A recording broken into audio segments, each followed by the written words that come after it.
法師經常都會到一啲家庭作探訪，而佢探訪嘅原因並唔係宣揚佛教，而係提醒人要關注環保，唔好浪費資源。呢個世界咧就好多人真係冇糧食㗎，咁但係咧就又有好多人咧就浪費。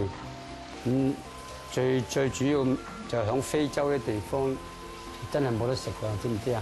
佢哋連嗰啲叫做沙煲罌罉都冇。我喺印度見過咧，一堆垃圾裏頭咧有好多種，即係包括人，包括種種動物，即係人又喺堆垃圾度揾食，狗又喺堆垃圾揾食。你俾我食我都唔敢食嚇！唔好浪費糧食，唔好浪費資源，唔好浪費水。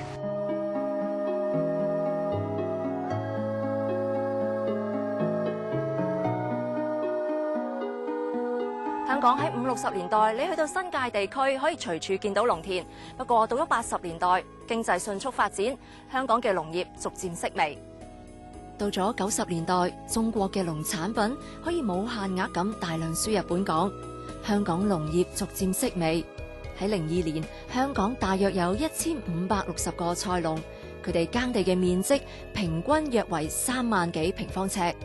每一日平均嘅生產量大概係76公噸嘅蔬菜，供應本港蔬菜市場。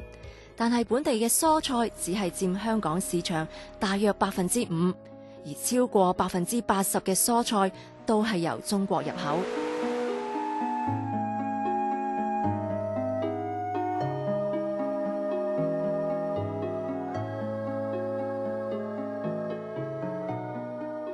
呢塊就係我嘅田啦，因為咧早兩日打風咧，就好似隔離嗰啲